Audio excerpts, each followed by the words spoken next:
Hey, Shalom. First off, I want to start off by saying all praises, honor, and glory is due unto Yahweh by Shema Rashai by Shema Kakadash. All praises to the world calls God, whose true name in Hebrew is Yahweh by Shema, and in the name of Yahweh Shai be the name of the only begotten Son. Also want to say double honors to the elders and apostles of Great Millstone and peace and mercy to the hopeful elect preaching this word in truth and sincerity. I'm the brother Tazabah, that Great Millstone, Arizona camp. I'm going to just get it right into it. Horrific crime and a man facing charges for allegedly raping a woman on a busy SEPTA subway train. Good evening, I'm Dawn Timoney. Investigators applauding the woman for bravely coming forward about her attack, but they're also in shock that no one tried to help her. Our Shawnette Wilson reports. Police are looking into whether video of the rape was posted on social media. They do say the entire incident was captured on SEPTA cameras. Police and some riders say they're surprised no one on the train called 911. This is 35-year-old Fiston Noy, the man police say raped and assaulted a woman on the Market Frankfurt L. It happened Wednesday night around 10 o'clock. Now I don't even want to get on the train. This woman, who doesn't want to be identified, is horrified after hearing what happened. I do ride the train and I ride it often, but now I think differently. The train may not be something I'm going to ride now. Investigators say a SEPTA employee reported the incident to SEPTA police, saying something wasn't right with the woman on the L. They did not say where the employee was or what exactly she saw. SEPTA then notified Upper Darby PD after the train pulled into 69th Street Terminal, and SEPTA police had the suspect in custody. It's unfortunate that it happened and that it had to occur where no one actually stopped to take the time to help. Sadia Smith is talking. See? And this is the days that are here, man. Right? The scriptures tell you these are the evil times, man. Right? It's Isaiah 32. And this is what you got to keep in mind. This is why, you know, that whole mindset of women are liberated, that they're strong by themselves. That's all an illusion, man. That was a carefully curated dream towards a fantasy of wanting to have power that you weren't born with, man. That women were not born with. And in these days, people are going to start getting hit with that realization that if you don't have a man of the Lord, right? And I got to get what a man is, right? Because it's not enough just to have a man. If you don't have a man of the Lord, right? That's it. You women, if you do not have a man of the Lord, you are in a bad place. So instead of just trying to get the most prettiest nigga on the street and get a bunch of fucking thugs and niggas that are just in the trap in a bad way of life, for you to sit here and think that a good man is a family man all the damn time because that's what you want and that's what the world's curated to you believing, you better hope and pray with all your heart and all your strength that the Lord send you a man of the Lord. And this is what a man is according to the Bible. First Kings 2:1. Now the days of David drew nigh, that he should die, and he charged Solomon his son, saying, I go the way of all the earth. So King David, he was old, he's stricken in years, right? He was ready to give up the ghost, and he called his son Solomon, who was the wisest man to walk the earth before Yahweh Shai, right? Which if you can receive it, Yahweh Shai was Solomon, right? This is what he told his son, right? I go the way of all the earth. Be thou strong, therefore, and show thyself a man. So this is the criteria of being a man, right? And this is going to build right into the next scripture that I have. Remember this. This is the criteria of being a man. This is what you women, instead of you sitting there trying to get somebody who makes buku amounts of money, right? Who's going to be the flashiest nigga on the street. Instead of you trying to strive for things like that, you should strive for being a woman that this type of man would love to have. It says, I go the way of all the earth, right? Meaning he's about to die. Be thou strong, therefore, and show thyself a man, and keep the charge of Yahweh thy God, to walk in all his ways, to keep his statutes and his commandments and his judgments and his testimonies, meaning everything written in the scriptures, from Genesis to Revelation, all throughout the Apocrypha. This is what a man is, one that holds these things. It says, as it is written in the law of Moses, that thou mayest prosper in all that thou doest, and whithersoever thou turnest thyself. You see, that's what a man is. A true definition of a man is one that does everything to the best of his ability that the Lord said to do. Right? That's a real man. And that's what you women need to have your mindset on. You've been given a whole mindset of a real man provides for his family and all that. Hey, the situation is, when you go into the scriptures, that we've been stripped from that rulership, right? Situation is, when you go into the curses, that we've been what? We've been given into the hand of our enemies, and the scriptures tell you we shall go to our enemy for the one of all things. So, hey, the scriptures tell you that the Lord knows our works, right, and our poverty, right? But what? We're rich in spirit, and we're going to be rich in the next life. We're rich in faith. It's not always going to be rich in money, man. But that's what you women look for. And in this time, a lot of those big built-ass niggas that you go for, the scriptures tell you the mighty man shall weep there bitterly. The scriptures talk about the Lord is saying, the prophet saw men holding on to their loins as a woman in travail, right? That means that a lot of these mighty men, these big buff niggas, hood niggas and shit, that walk around thinking that they're King Dingaling, that you women just are so attracted to, these thug ass niggas, right? And the times is coming, a lot of them are gonna fold like bitches, man. And if you don't have a man of the Lord, you're fucked. Because now the Lord is starting to visit women, and it's gonna get gruesome, right? So this Isaiah, you know what? I'll start at something else. You know, I'll get this. Isaiah 32:2. It says, a man shall be a hiding place from the wind, and a covert from the tempest, as rivers of water in a dry place, and as a shadow of a great rock in a weary land. So really break this down. So a man, and we got the definition of what a man is. A man that does all what the Lord commands to the best of his ability. He's going to be compared to a hiding place from the wind, right? So imagine in Arizona, this is really easily understood. In Arizona, we have dust storms, man, right? And sometimes they get real crucial, where you can't even walk outside. You can't see through it. You just want to get blocked off from it. So the scriptures tell you, a man of the Lord, a man that's doing all that he can for the Lord, is going to be like a hiding place from the wind, and a covert from the tempest, right? Imagine if you were in a monsoon, and you just wanted some cover, right? So you want to have to get the rain on you, so you have some protection for.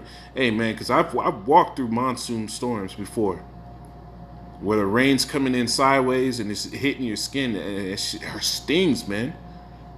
This is what a man's compared to. He's gonna be compared to that covered, right? As rivers of water in a dry place. If you were in a desert, thirsty as hell, sweating all day, mouth dry, cotton mouth, you would love to come across a river of water, man. That's moving water. It's something you can bend down and drink out of, right? So if that was the case, you want a man of the Lord, man. This is what a man of the Lord is going to be considered as. It says, in the eyes that see, in the eyes of them that see shall not be dim, and the ears of them that hear shall hearken. The heart also of the rash shall understand knowledge, and the tongue of the stammerer shall be ready to speak plainly. Right? So this is what you women need to start looking for, because in this day, that old feminist mindset is not gonna work. Look, broad daylight, the woman was raped on a train with passengers on the train that didn't even try to help. Right? That's bad. That's bad, man. That's oh man, that's bad, man. And you gotta understand, this is nothing new. Let me get a precept, right? This is Ecclesiastes. What is this? Is it 3? No. I think it's 1 and 9. Yeah, this is Ecclesiastes 1 and 9. It says, the thing that had been is that which it is that which shall be, and that which is done is that which shall be done. And there is no new thing under the sun. So, right? Now, I bring this out because these next 3 precepts are gonna show you this. Hey, when things hit the fan, if you do not have a man, these are the things that happened in the past. And what happened in the past is going to happen again. The Lord said what? He likened his judgment unto a ring, meaning these things come full circle. What happened in the past is going to start happening again. This is Isaiah 13. I'll go to Isaiah 32, since I'm already right here, and 11. Isaiah 32 and 11. And it says, tremble ye women. I'll start at 9. It says, rise up ye women that are at ease. Hear my voice, ye careless daughters, give ear unto my speech. You know, you can't, the fact that, right, there's an argument that women hate to hear when they hear men talk about women that dress scantily, right? Women that dress with super revealing clothes. There's an argument that women hate to hear that men are always cognizant of, right? So the argument is when a woman wears super revealing clothes, don't be surprised when a man makes a certain advances, or a woman possibly gets raped or hit on in a certain type of way, right? And I'll say this, right? As far as that argument goes, the argument is fair, because when you think about it, when a woman does certain things like that, you're doing it in a careless fashion, like every like there aren't men out there that are really like that. See, men walk around with the idea and concept of there's really people out there that can hurt me. So they won't talk as reckless to everybody, right? They won't do certain things to just anybody. But you women will walk outside in certain ways and do certain things in a certain fashion to where you're so at ease and you're so careless that you forget that there's niggas out there just like this dude that raped this woman in broad daylight on the train, right?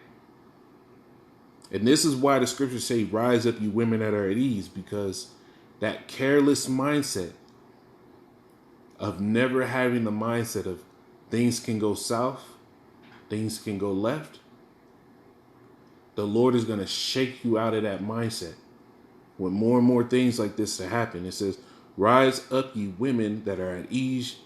Hear my voice, ye careless daughters, give ear unto my speech.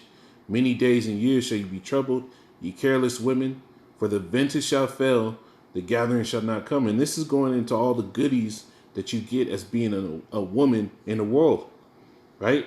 All the financial systems out there for women to get, right? Child support, WIC, right? These government assistance programs, all that vintage is gonna fail. Even now, the the way the world is changing to where men no longer are so how do I say it? Men are no longer so tender towards the outrageous behavior that women present. So the bench is just fully falling, right? It says, "Tremble, you women that are at ease, be troubled," right? And this is causing trouble, right? The fact that things like this are happening in the world, broad daylight, is going to cause a lot of trouble, and it's going to be on a large scale. And I'm going to get precepts so you understand that. It says, "Tremble, you women that are at ease, be troubled. You careless ones, strip you and make you bare, and gird sackcloth upon your loins." So what the Lord is going to do, he's going to bring that trouble to you women's foot. Right in front of you. You're going to be faced with it. And if you do not have a man of the Lord in these days, when all hell breaks loose, just like in the old world, hey, shit, just like in the 40s and 50s and the 60s, the women that were pretty, when all hell was breaking loose, when the Edomites were running through neighborhoods looking to lynch, hey, you pretty women, that beauty was a damn curse. And it's going to be the same now. It says, "You shall lament for the teats and the pleasant fields for the fruitful vines." And you're going to hope and pray that you can get back to that status quo where you were able to do this and that and go unpunished, right? Now, this is, get a few references. Yeah, I brought out the scriptures where the scriptures tell you that these things happened before and they're going to happen in this time. This is Isaiah 13 and 16. Isaiah 13 and 16. It says, let's start at 15. It says, "Everyone that is found shall be thrust through, and everyone that is joined unto them shall fall by the sword. Their children shall be dashed to pieces before their eyes. Their houses shall be spoiled, and their wives ravished." And when you go into that word ravished, it means raped. This is in the scriptures, man. This is in the Bible. And the Lord set this up. And in this time, women are going to be in positions and men are going to be fed up. And a lot of these men are already sexually frustrated because a lot of them don't even want to fuck with women anymore because of how they act. You know? So in a time where the cops ain't coming, and cops are quitting in droves. They're not with this whole mandate shit. So when the cops are done, who do you have to call? If you don't have a man of the Lord, see the thing about men of the Lord, right? Esau's pushed this mindset of a man of the Lord is this tender, delicate man. No, the men of the Lord were rough. Right? They had to do what the Lord said when he said it in a quick pace. And a lot of times they were bringing bad news. Jeremiah 28 and 8. And they brought bad news and the entire cities came against them. Right? Their minds were hard. Their demeanor was hard. And that's the thing. It's like a man of the Lord, he is afflicted to perfection. Men in the world, they don't go to the same, right?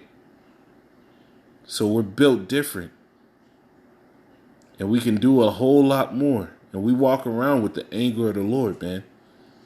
So we're able and willing to go a different distance when things kick off.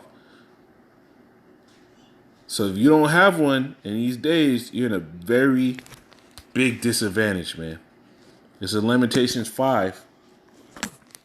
And hey, you women that have men that are in this truth, doing what the Lord said, to the best of their ability, you better humble the fuck down. Because the Lord can take that man away and leave your ass there high and dry. And give that man a woman that will do what the Lord said. And will do what that man says. This is Lamentation 5 and 11. It says, "They ravished the women in Zion," meaning they raped them, "and the maids in the city of Judah.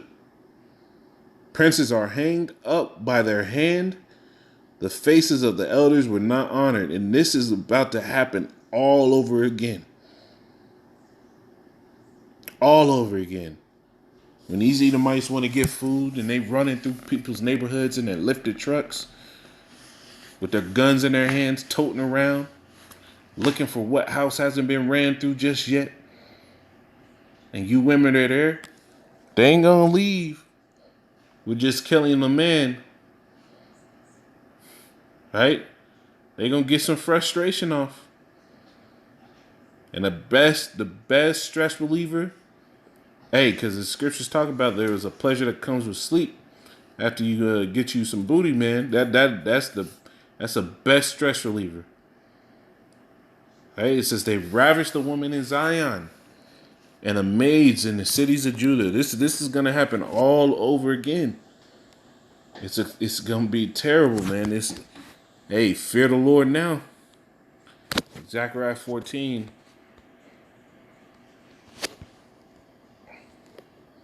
And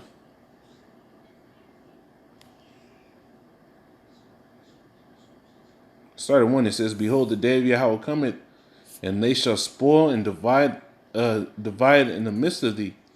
For I will gather all nations against Jerusalem to battle, and the city shall be taken." And this is happening now. The Lord is gathering these people to come against what? Jake. Who are they painting as the face of resistance for these mandates? Why aren't they coming out with these Edomite athletes that are not down for the whole jab system? Why is it just Jakes, Kyrie Irving, all these niggas, man? Why aren't they coming up with these Edomites saying, hey, he's refusing, he don't want it, because they're painting you Jakes to be the issue. You so-called Negroes, Hispanics, and Native Americans, they're painting you to be the issue. It says, "For I will gather all nations against Jerusalem to battle, and the city shall be taken, and the houses rifled, and the women ravished," the women raped, "and half of the city shall go into captivity, and the residue of the people shall not be cut off from the city." See, the Lord has done these things in the past. He's getting ready to do them again. Hey, so don't get stuck in that whole feminist mindset, because you will be left out here to the fucking hyenas, man. And these cops will not come to your aid, and nobody's gonna sit here and help you. So, Lord willing, this is edifying. I'm gonna say, Call Halal, Yahweh Bashim Yahushai, Bashim Rakakadash, double honors to the elders and apostles of Great Millstone, and peace and mercy, hopefully. Shalom.